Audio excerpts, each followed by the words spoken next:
होसिया बाब 14। ऐ इसराइल, खुदम अपने खुदा की तरफ रुजू ला, क्योंकि तू अपनी बदकिरदारी के सबब से गिर गया है।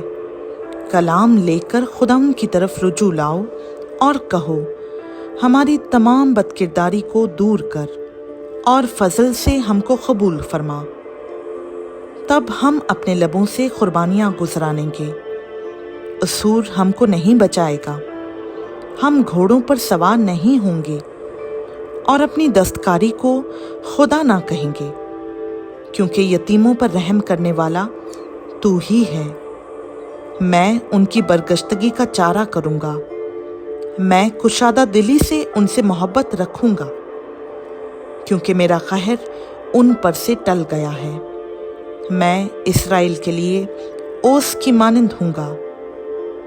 वो सोसन की तरह फूलेगा, वो लुबनान की तरह अपनी जड़ें फैलाएगा। उसकी डालियाँ फैलेंगी और उसमें जैतून के दरख्त की खूबसूरती और लुबनान की सी खुशबू होगी। उसके ज़ेरे साया रहने वाले बहाल हो जाएंगे। वो गेहूं की मानंद तरोताज़ा और ताक की मानंद शगुफ्ता होंगे। उनकी शोहरत लुबनान की मैं की सी होगी। इफ्राइम कहेगा, अब मुझे बुतों से क्या काम। मैं खुदाम ने उसकी सुनी है और उस पर निगाह करूँगा। मैं सरसब्ज सरों की मानंद हूँ। तू मुझ ही से बरोमंद हुआ।